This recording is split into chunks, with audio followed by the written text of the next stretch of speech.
Good morning. That's better. You ignored him, so thank you. I feel privileged, actually.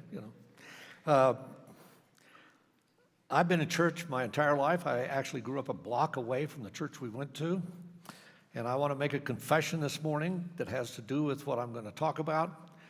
I want to spend time this morning talking and getting you to think along with me about Genesis chapter 1 and 2, because all the time I spent in church for my entire lifetime, I don't think I've ever literally heard a sermon just on Genesis 1 and 2. I've heard lots of sermons that relate to that or pick out a piece of it or some other kind of thing.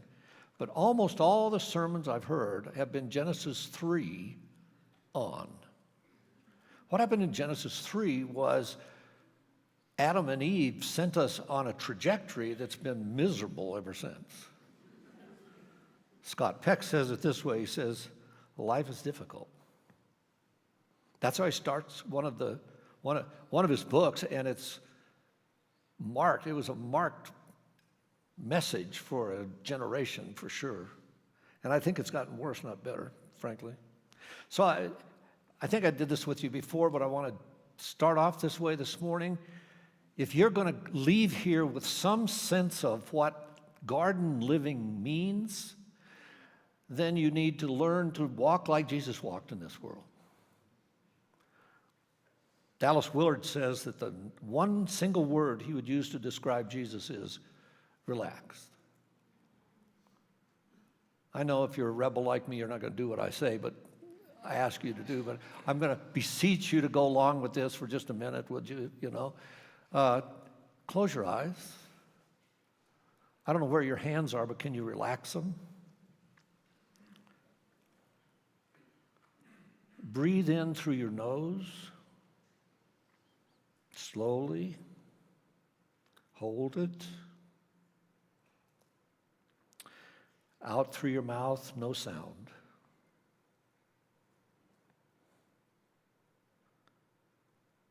I love the silence. That peace, that little space, that tiny place, that momentary breath is literally the breath of life that God gives us. And it's designed to be an anchor point for the way that we live life in this world. We just sang a marvelous song about he's still on the throne, and because he's still on the throne, we can trust him, and he's done all this stuff, it's finished, and his work is done. And it's fascinating to me that the garden story says that God finished his work, and then he did something, he gave us Sabbath. One author says that Sabbath may be the single greatest gift that God produced in creation. It was good, it was good, it was good, it was good, it was good.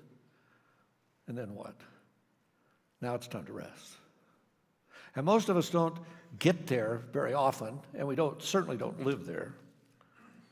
So I want to start off this morning and kind of recap the 4 sermons before this one that relate to the garden story, that 4 of them that Aaron preached to us, and the first one was about God himself. Well, I would argue that one of the things that we get wrong about God that I've noticed through my life is I keep getting messages that are mixed messages about God.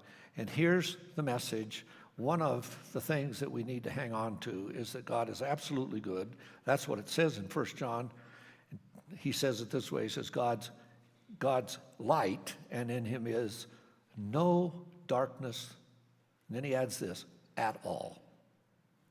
But most of us carry an image of God that has some darkness to it because there's a mystery there and we're not sure. And so there's so much evil that we live with, so much angst, so much bitterness, so much hurt, so much fear, so much anger, so much resentment, so much whatever. Depression and loneliness and you name it. All that stuff happened in chapter 3.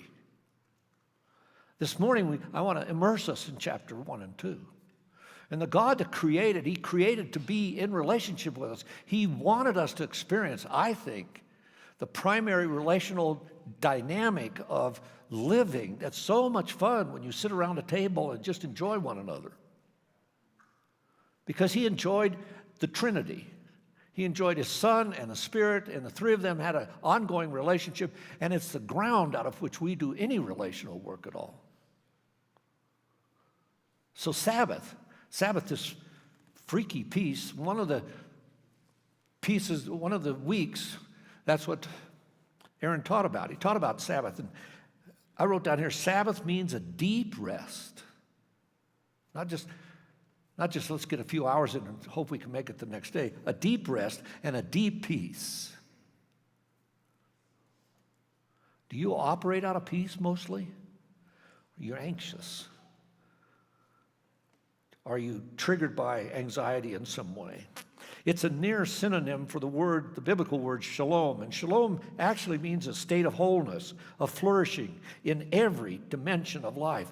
And so when you wish somebody shalom, when you say that to them, you're saying, I want you to flourish and I want you to experience wholeness. Wholeness literally means every aspect and dimension of your life. What we're going to find out, though, is that after chapter 3, we don't have access to that because we've covered up most of the time. Jesus says, the Sabbath was made for you. And he says, I'm Lord of the Sabbath. Really what he's saying is, I am the Sabbath. You need to be in relationship with me. Does that make sense? I mean, that's powerful imagery and powerful language given to us in the garden originally, and then chapter 3 distorted it.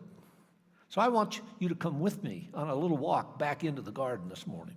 A couple other things that we were taught. One was about a whole week we spent on identity. And the fact of the matter is, you are an image bearer of God. And there's not a person in the 8 billion people on this planet that are not image bearers. When you're angry and fearful and mad and resentful and vengeful and want justice and say it's not fair and you've been treated poorly and you don't like somebody, all those people carry the very same image of God that you do. And if you want to obliterate the fear that roots prejudice and roots out our distinctiveness of separation from people, that's the core piece. And so getting your identity straight is no small thing. And I'm going to suggest to you before we get done this morning that the sole source of identity is God's grace. Paul sees it. I'll show you where.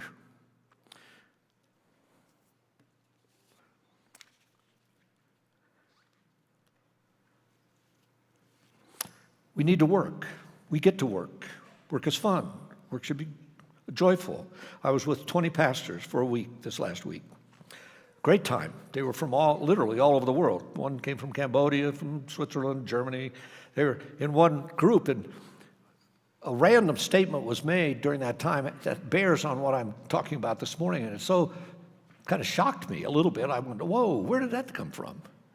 And this fellow pastor was saying,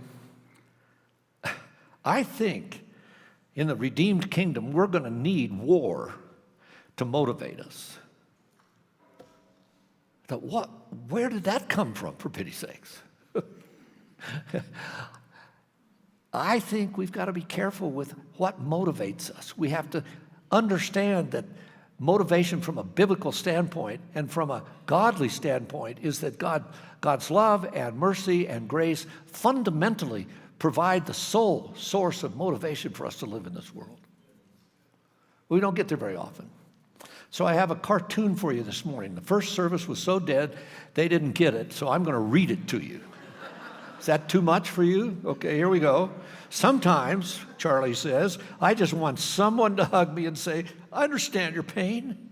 It's going to be okay. Here's a coffee and $2 million. The $2 million from a biblical standpoint, God's gift of grace to us. Life is hard. I don't want to minimize that. After the fall, it's hard. But what we're offered, as Paul found out, grace that's enough. Grace that's sufficient. Grace that you don't need more. You don't ever need to go to God and say, I need more grace or I need more faith. You don't need more. God provides you everything you need for life and godliness. So there's a guy named Robert Capon, and he writes this. He says, the first thing I noted, talking about Genesis 1 and 2, was that the whole biblical account of creation, there is not a single evil thing.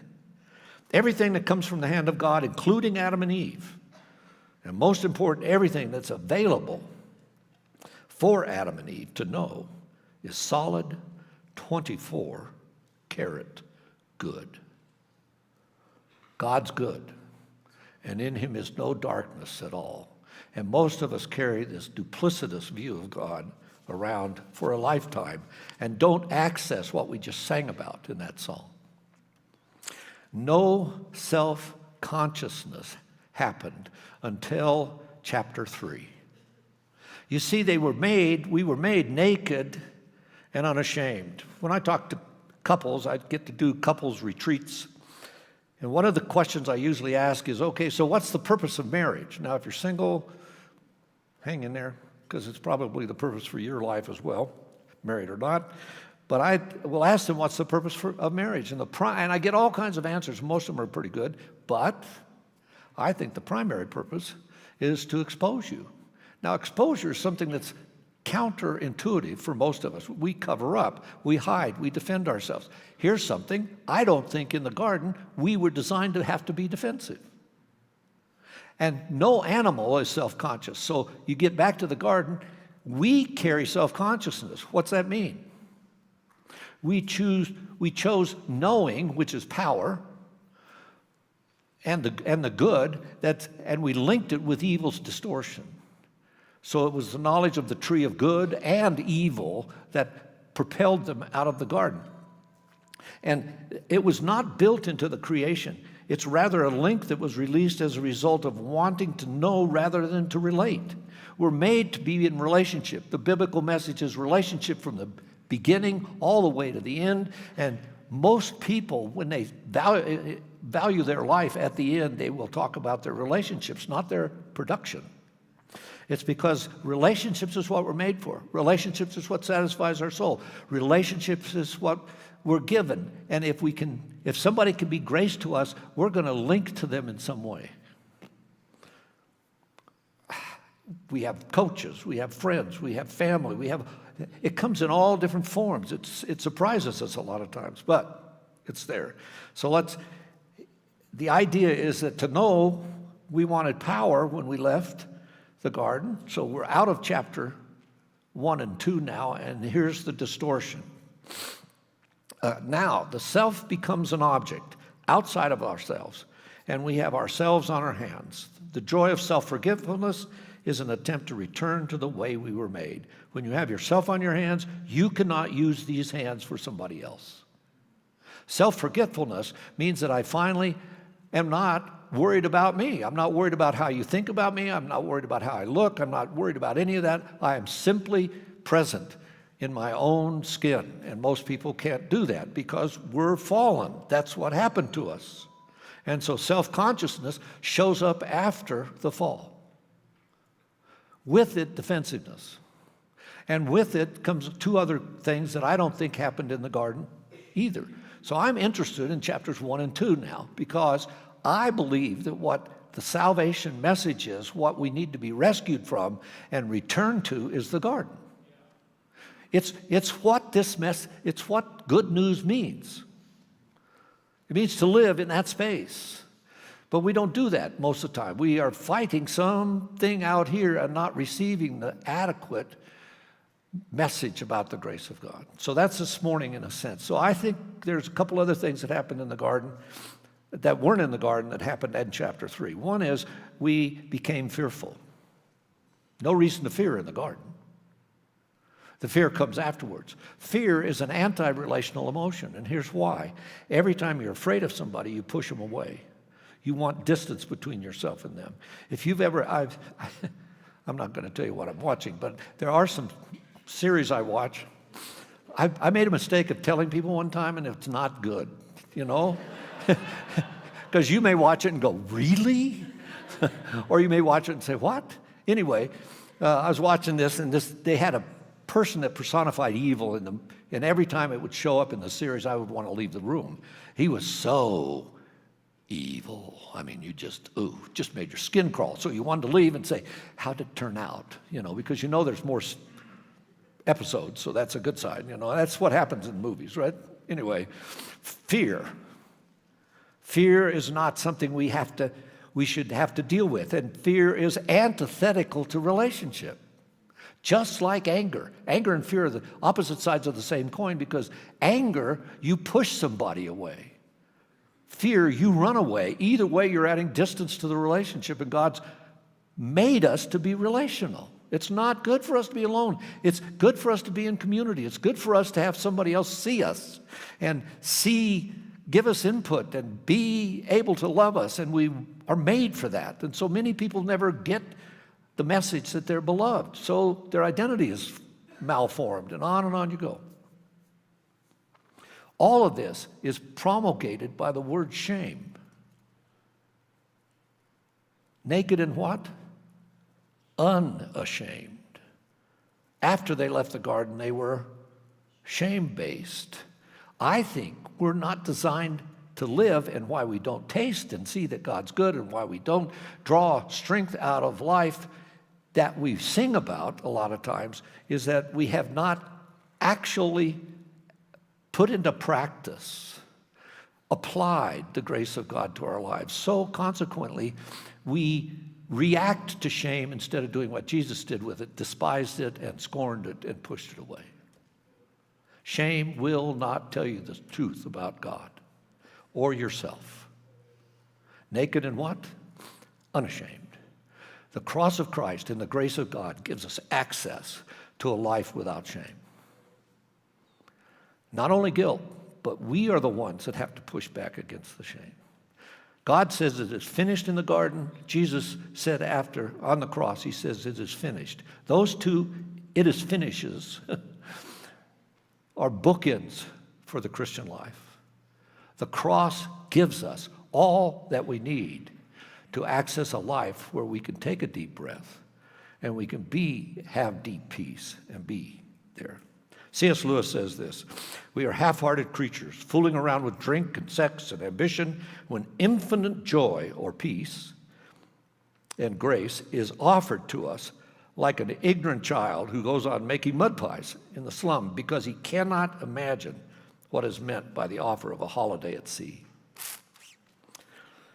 We are far too easily pleased.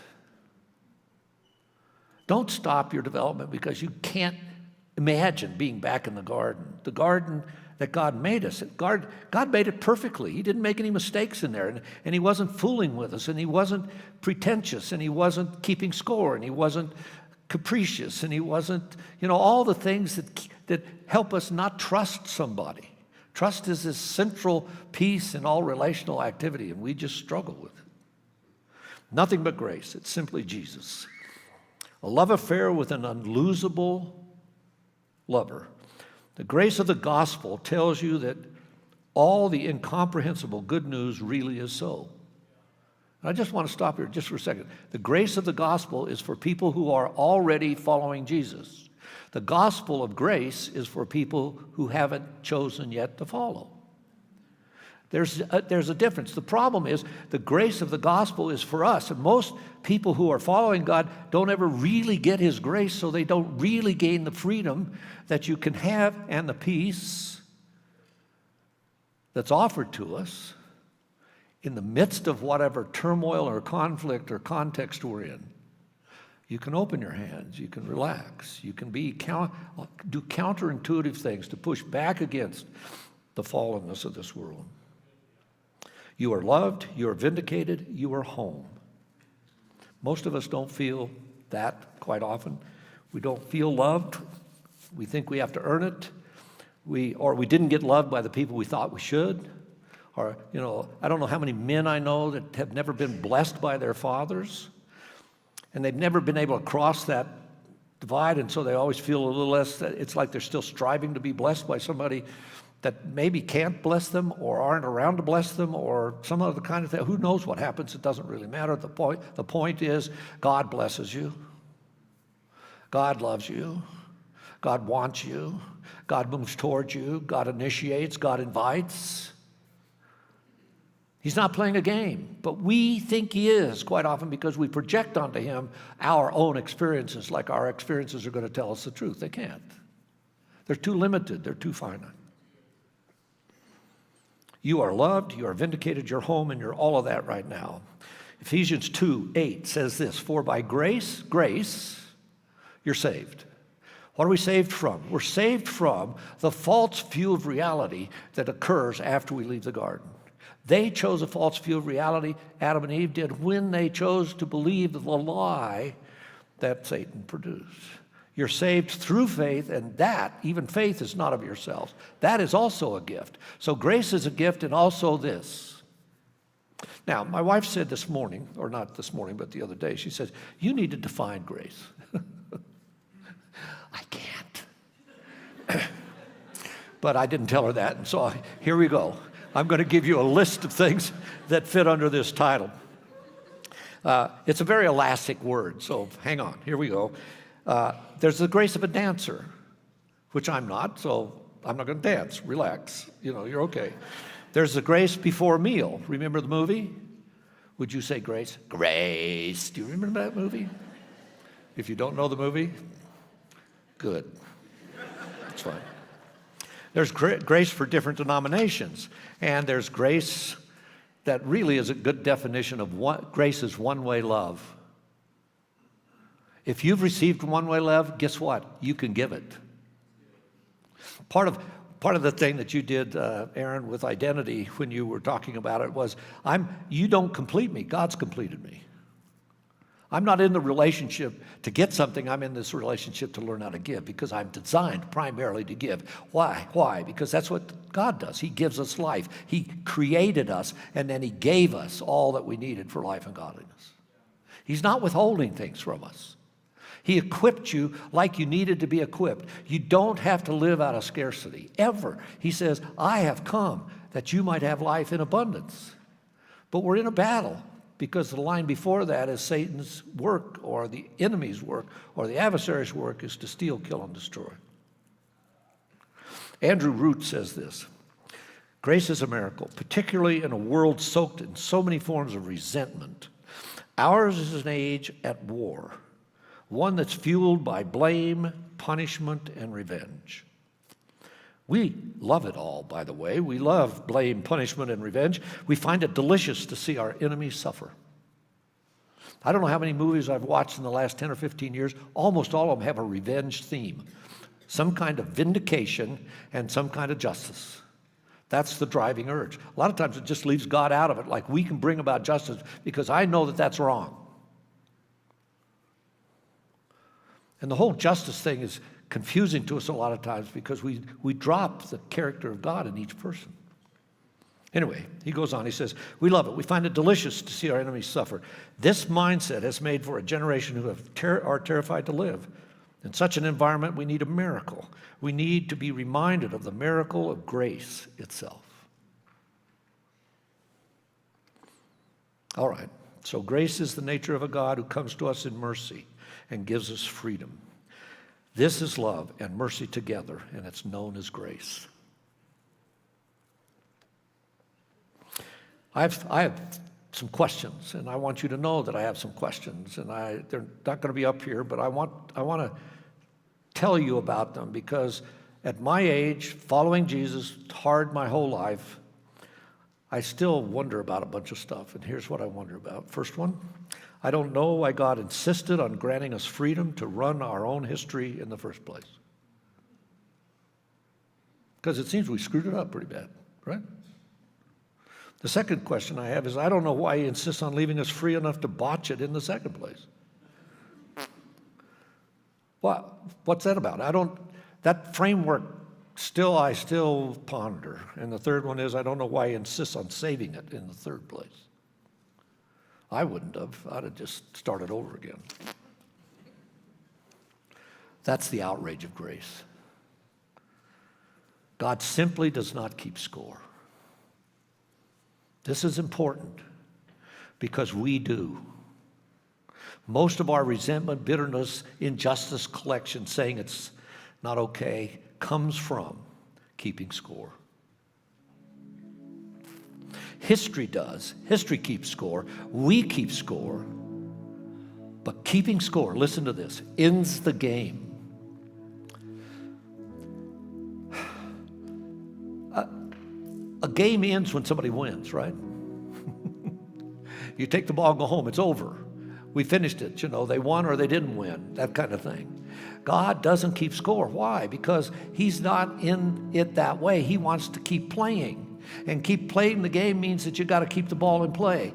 God never takes the ball and goes home. Says, you didn't play right. You didn't play fair. You're stupid. He doesn't say that. He what? Keeps the ball in play. Keeps hitting it back to you. Your job, my job, is to keep the ball in play. And that's grace, actually. If you keep score, you end the game. And therefore, you end the relationship. And he refuses to do it. So this unfair outrage was voiced perfectly by the elder brother in Luke 15. If you know the story about the elder brother and the elder brother has done everything right. He's kept the commandments. He's done right. He's done good. He should get rewarded for it. And what's he doing? He's complaining, and he's saying this. He's saying, life is not fair.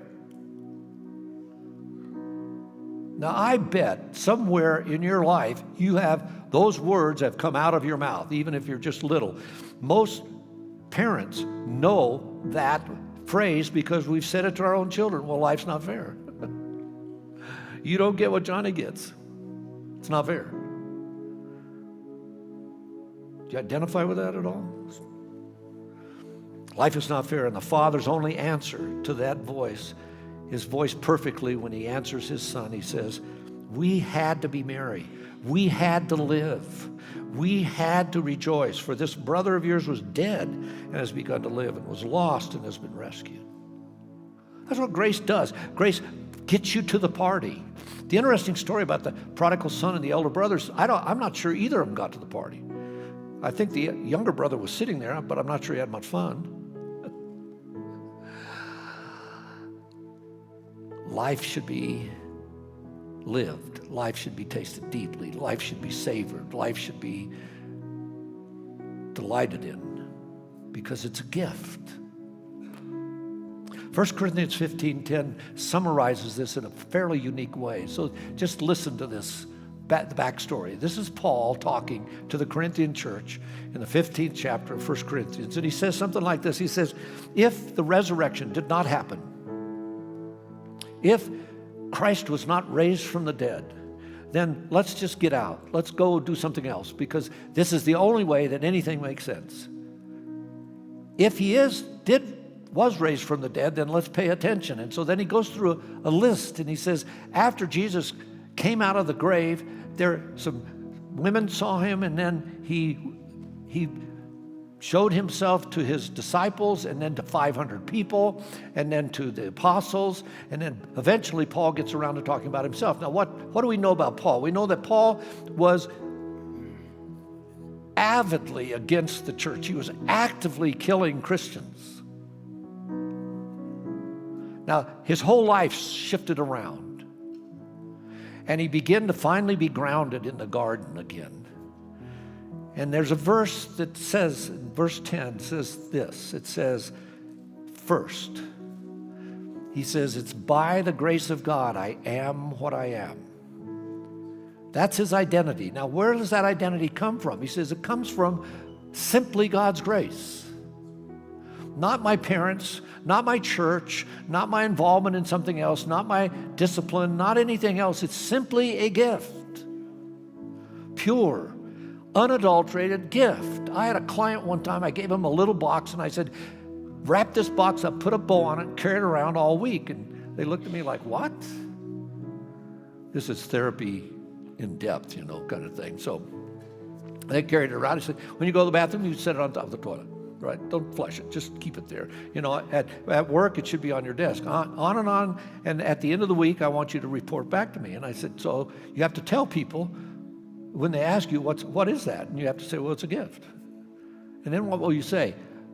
They'll say, well, what is it? And they'll say, I don't know. Well, why don't you know? Well, I've never opened it. I think this is what happens to grace. And Paul is telling you, he opened grace, and guess what he found?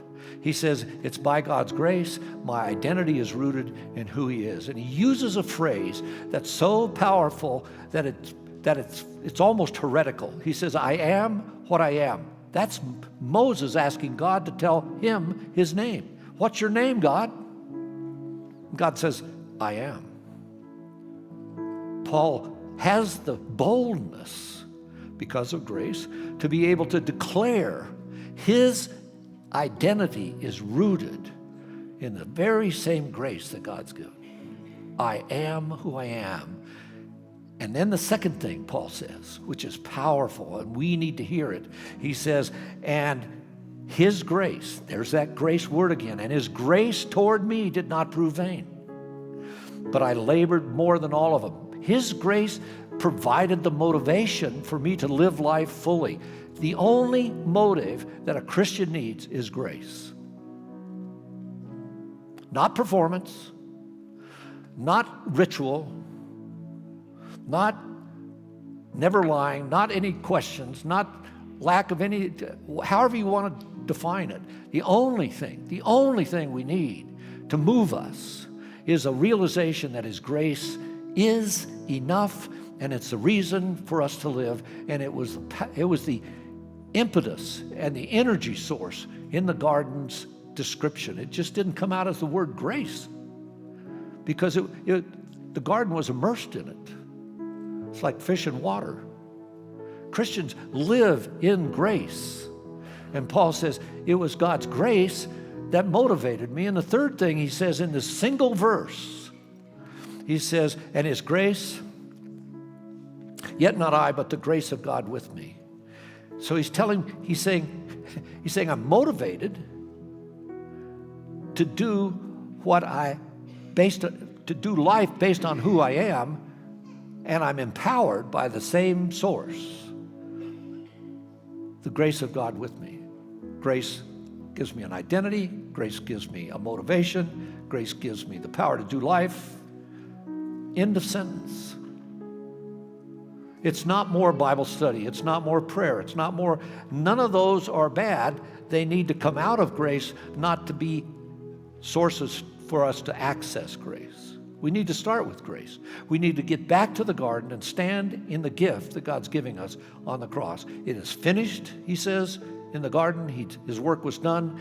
And then Christ says the very same thing on the cross. He says, it's finished. So now you have access back to that. I have a practice for you this week. And I would say all of you have a phone, and I dare you to put an alarm on your phone that would alert you 5 times a day in an arbitrary way, maybe every 2 hours or some such thing. And when it goes off, you just shut it off, and then you say these words: God loves me, and that's enough. I don't need anything else. I don't need another promotion. I don't need anything else. His love for me is what? It's enough. Will you take another breath with me? Will you close your eyes? In through your nose. Just hold it a second. Exhale. Father, none of us in this room could last without the next breath. That is a representation of your gift of grace to us. Each breath a gift. Each moment a gift. Some of us live a really hard life. Some of us are super lonely. Some of us are afraid. Some of us are anxious. Some of us are depressed. Your grace is sufficient. Your grace is enough. Your grace is the anchor to get us back to the garden, the very place and the way you designed us in the first place. And the cross actually accesses the tree of life again, because that's what it represents. Help us to be people who live out of that abundance. It says in Hebrews that we can approach the throne of grace boldly, with confidence. Why? Because your grace is enough. Thank you for providing that for us. We're saved by grace. We're made by grace. We're motivated by grace. We're energized by grace. We're strengthened by grace. I pray that we'll represent that well and steward it for your greater glory and our joy. I pray this in the strong and gentle name of your Son, Jesus.